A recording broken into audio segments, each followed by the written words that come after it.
ತಾಯಿ ಮಡಿಲು ಯೂಟ್ಯೂಬ್ ವೀಕ್ಷಕರಿಗೆ ನಮಸ್ಕಾರ. ನನ್ನ ಮೊಟ್ಟಮೊದಲೆಯ ಸಂಚಿಕೆ ಬೆಂಗಳೂರಿನಲ್ಲಿ ಚಿತ್ರಮಂದಿರಗಳು ಕಮ್ಮಿಯಾಗಿದ್ದು ಯಾಕೆ, ಅದಕ್ಕೆ ಭಾಳ ಪ್ರೋತ್ಸಾಹ ನೀಡಿದ್ದೀರಾ. ಮೊದಲನೇದಾಗಿ ನಿಮಗೆ ಅದ್ರ ಬಗ್ಗೆ ಒಂದು ನಮಸ್ಕಾರಗಳನ್ನು ಹೇಳಿ ಮತ್ತೆ ಎರಡನೇ ವಿಡಿಯೋಕ್ಕೆ ನಾನು ಪಾದಾರ್ಪಣೆ ಮಾಡ್ತಾಯಿದ್ದೀನಿ. ಏನು ಎರಡನೇ ವಿಡಿಯೋ? ಬೆಂಗಳೂರಿನಲ್ಲಿ ಮೊದಲನೆಯ ಟ್ರಾಫಿಕ್ ಸಿಗ್ನಲ್ ಯಾವಾಗ ಬಂತು, ಎಲ್ಲಿ ಬಂತು, ಆ ವಿಚಾರದ ಬಗ್ಗೆ ಈಗ ಒಂದು 2 ನಿಮಿಷ ನಾನು ನಿಮ್ಮ ಹತ್ರ ಮಾತಾಡ್ತೀನಿ.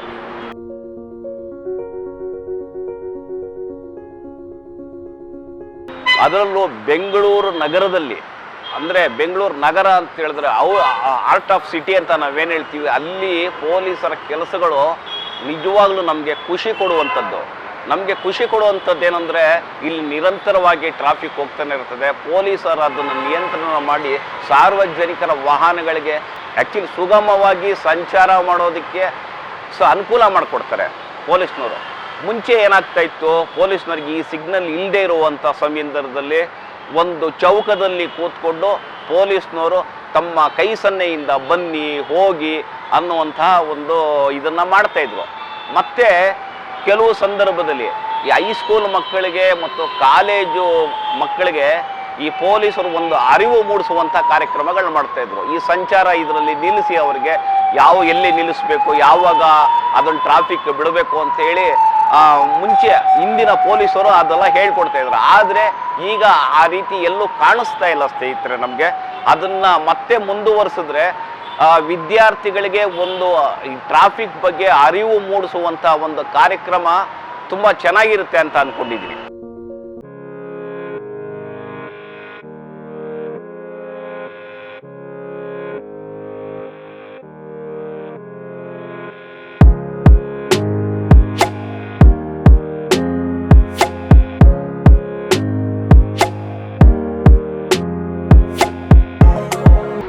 ಪೊಲೀಸರ ಈ ಕರ್ತವ್ಯವನ್ನು ನಾವು ನಿಜವಾಗ್ಲೂ ಅಭಿನಂದಿಸಬೇಕಾಗುತ್ತೆ.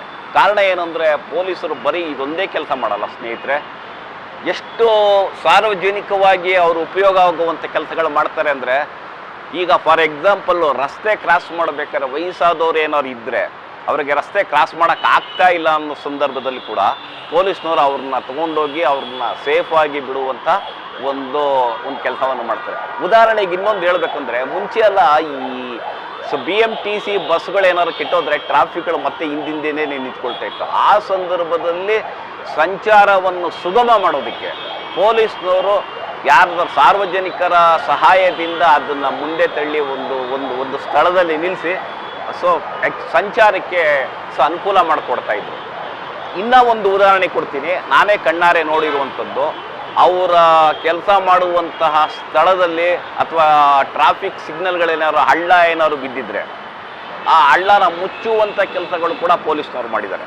ಒಳ್ಳೆಯ ಕೆಲಸಗಳು ಮಾಡಿದಾಗ ನಾವು ಪೊಲೀಸರಿಗೆ ಅಭಿನಂದನೆ ಸಲ್ಲಿಸಬೇಕಾಗುತ್ತೆ ಸ್ನೇಹಿತರೆ. ಅದನ್ನು ಸಾರ್ವಜನಿಕರು ಮಾಡೋಣ. ಬರೀ ಅವ್ರು ಟ್ರಾಫಿಕ್ಕು ಕ್ಲಿಯರ್ ಮಾಡಿಕೊಡುವಂಥದ್ದು ಅದೊಂದೇ ಕೆಲಸ ಅಲ್ಲ. ಮಾನಸಿಕವಾಗಿ ಅವರು ನಿಜವಾಗ್ಲೂ ಒಳ್ಳೆ ಕೆಲಸಗಳು ಮಾಡ್ತಾರೆ. ಅದರ ಬೆಳಕಿಗೆ ಬರಬೇಕು ಸ್ನೇಹಿತರೆ.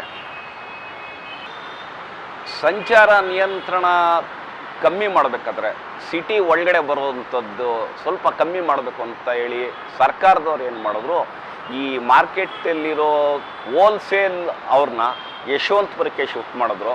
ಅಂದರೆ ಯಾಕೆ ಮಾಡಿದ್ರು ಅಂತ ಹೇಳಿದರೆ, ಇಲ್ಲಿ ನಿರಂತರವಾಗಿ ಲಾರಿ ಅದೆಲ್ಲ ಹೆಚ್ಚಾಗಿ ಬರ್ತಾಯಿತ್ತು. ಸ್ವಲ್ಪ ಇದಾದರೂ ಕಮ್ಮಿ ಆಗಲಿ ಅಂಥೇಳಿ ಅದನ್ನು ಯಶವಂತಪುರಕ್ಕೆ ಶಿಫ್ಟ್ ಮಾಡಿದ್ರು.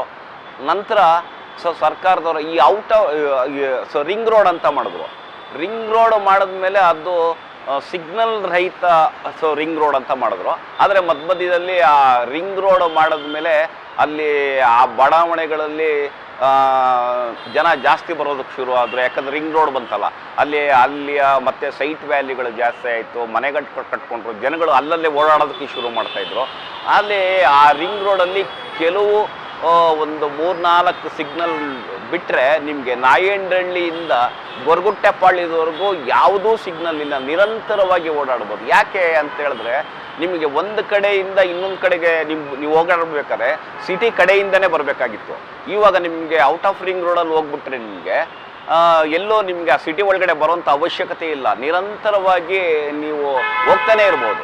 ಅಲ್ಲಿಂದ ಹೋಗಿ ನಿಮಗೆ ತುಮಕೂರಿಗೆ ಹೋಗ್ಬೋದು, ಮತ್ತು ನಿಮಗೆ ಹೆಬ್ಬಾಳ, ಅಲ್ಲಿಂದ ಎಲೆಕ್ಟ್ರಾನಿಕ್ ಸಿಟಿ, ಆ ರಿಂಗ್ ರೋಡ್ ಅಂತ ಮಾಡಿದ್ರಲ್ಲ, ಅದು ಜನಗಳಿಗೆ ತುಂಬ ಉಪಯೋಗ ಆಗಿದೆ ಸ್ನೇಹಿತರೆ. ನಮ್ಮ ಪೊಲೀಸರು ಎಷ್ಟು ಸುಗಮವಾಗಿ ಜನಗಳಿಗೆ ಸಂಚಾರ ಮುಂದೆ ಹೋಗೋದಕ್ಕೆ ಅನುವು ಮಾಡಿಕೊಡ್ತಾರೆ ಅಂತ ಹೇಳಿದಾಗ, ಇಲ್ಲಿ ಬೆಂಗಳೂರು ಸಿಟಿಯ ಮಧ್ಯಭಾಗದಲ್ಲಿ ನಿಮಗೆ ಟೌನ್ ಹಾಲ್ ಆಗಿರ್ಬೋದು, ಅಥವಾ ಕಾರ್ಪೊರೇಷನ್ ಆಗಿರ್ಬೋದು, ಅಥವಾ ನಮ್ಮ SBM ಸರ್ಕಲ್ ಆಗಿರ್ಬೋದು, ಅಲ್ಲಿ ಪ್ರತಿಭಟನೆಗಳು ನಡೀತಾನೆ ಇರುತ್ತೆ. ಆ ನಡೆಯುವಂಥ ಸಂದರ್ಭದಲ್ಲಿ ಟ್ರಾಫಿಕ್ ಜಾಮ್ ಆಗೋದು ಜಾಸ್ತಿ. ಆದರೂ ಅವ್ರಿಗೆ ಸಂಚಾರಕ್ಕೆ ಯಾವುದೇ ತೊಂದರೆ ಆಗದೆ ಇರೋ ಥರ ನಮ್ಮ ಟ್ರಾಫಿಕ್ ಪೊಲೀಸ್ನವರು ಅನುಕೂಲ ಮಾಡಿಕೊಡ್ತಾರೆ ಅಂದರೆ ನಿಜವಾಗ್ಲೂ ಅವರಿಗೆ ನಾವು ಒಂದು ಧನ್ಯವಾದಗಳನ್ನ ಅರ್ಪಿಸಬೇಕು. ಆದರೆ ಇತ್ತೀಚೆಗೆ ಟೌನ್ ಹಾಲೇ ಆಗಲಿ ಅಥವಾ SBM ಸರ್ಕಲಲ್ಲೇ ಆಗಲಿ ಪ್ರತಿಭಟನೆ ಮಾಡೋದಕ್ಕೆ ಅವಕಾಶಗಳು ಕೊಡ್ತಾ ಇಲ್ಲ. ಕಾರಣ ಏನಂದರೆ ಈ ಟ್ರಾಫಿಕ್ ಜಾಮ್ ನಿರಂತರವಾಗಿ 10 ನಿಮಿಷ ಟ್ರಾಫಿಕ್ ಜಾಮ್ ಆದರೆ ಅದನ್ನು ಸುಧಾರಿಸ್ಕೊಳ್ಳೋದಕ್ಕೆ 1 ಅವರ್ 2 ಅವರ್ಸ್ ಬೇಕಾಗುತ್ತೆ. ಅದರಿಂದ ಯಾರು ಪ್ರತಿಭಟನೆ ಮಾಡುವ ಥರ ಇದ್ದರೆ ಅದನ್ನು ಫ್ರೀಡಮ್ ಪಾರ್ಕಲ್ಲೇ ಮಾಡಿ ಅಂತೇಳಿ ಪೊಲೀಸರು ಅವರಿಗೆ ಮನವಿಯನ್ನು ಮಾಡ್ತಾ ಇದ್ದಾರೆ. ಅದು ತುಂಬ ಈ ಟ್ರಾಫಿಕ್ ಕ್ಲಿಯರ್ ಆಗೋದಕ್ಕೆ ಒಂದು ರೀತಿಯ ಅನುಕೂಲ ಆಗುತ್ತೆ. ಆಮೇಲೆ ಮತ್ತೆ ನಮ್ಮ JC ರೋಡಿಂದ ವೆಹಿಕಲ್ಸ್ಗಳು ಬರ್ತಾ ಇರುತ್ತೆ ಸ್ನೇಹಿತರೆ.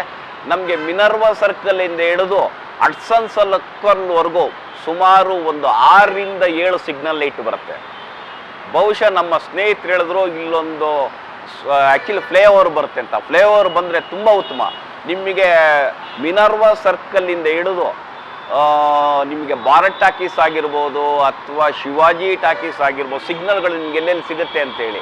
ಟೌನ್ ಹಾಲು ನಿಮಗೆ, ಟೌನ್ ಹಾಲ್ ಆದಮೇಲೆ NR ಸ್ಕ್ವೇರು, ಆಮೇಲೆ ನಮ್ಮ ಅಲ್ಸರ್ಗೇಟ್ ಪೊಲೀಸ್ ಸ್ಟೇಷನ್ನು, ಹಡ್ಸನ್ ಸರ್ಕಲ್, ಸುಮಾರು 6 ರಿಂದ 7 ಸಿಗ್ನಲ್ಗಳು ಬರುತ್ತೆ. ಮಿನರ್ವಾ ಸರ್ಕಲ್ಲಿಂದ ನಿಮ್ಗೆ ಹಡ್ಸನ್ ಸರ್ಕಲ್ ಅವ್ರಿಗೆ ಏನಾದ್ರು ಫ್ಲೇವರ್ ಬಂತಂದರೆ ನಿರಂತರವಾಗಿ ನಿಮಗೆ ಸಂಚಾರ ಮಾಡ್ಬೋದು. ಆ ಸಂದರ್ಭದಲ್ಲಿ ಟ್ರಾಫಿಕ್ಕು ಸ್ವಲ್ಪ ಮಟ್ಟಿಗೆ ಕಮ್ಮಿ ಆಗುತ್ತೆ ಅಂತೇಳಿ ನನ್ನ ಅನಿಸಿಕೆ. ಸ್ನೇಹಿತರೆ, ಸಂಚಾರ ನಿಯಮವನ್ನು ನಾವು ಕೂಡ ಪಾಲಿಸಿದ್ರೆ ಪೊಲೀಸರಿಗೆ ಅನುಕೂಲ ಆಗುತ್ತೆ, ಅವ್ರಿಗೂ ಕೆಲಸ ಸ್ವಲ್ಪ ಕಮ್ಮಿ ಆಗುತ್ತೆ. ಆದಷ್ಟು ನಾವು ಪೊಲೀಸರಿಗೆ ಸಹಕಾರ ಕೊಡುವಂಥದ್ದು ಕೆಲಸವನ್ನು ಮಾಡೋಣ ಸ್ನೇಹಿತರೆ ಅಂಥೇಳಿ ನನ್ನ ಈ ವಿಡಿಯೋನ ಮುಗಿಸ್ತಾ ಇದ್ದೀನಿ ಸ್ನೇಹಿತರೆ. ನಮಸ್ಕಾರ.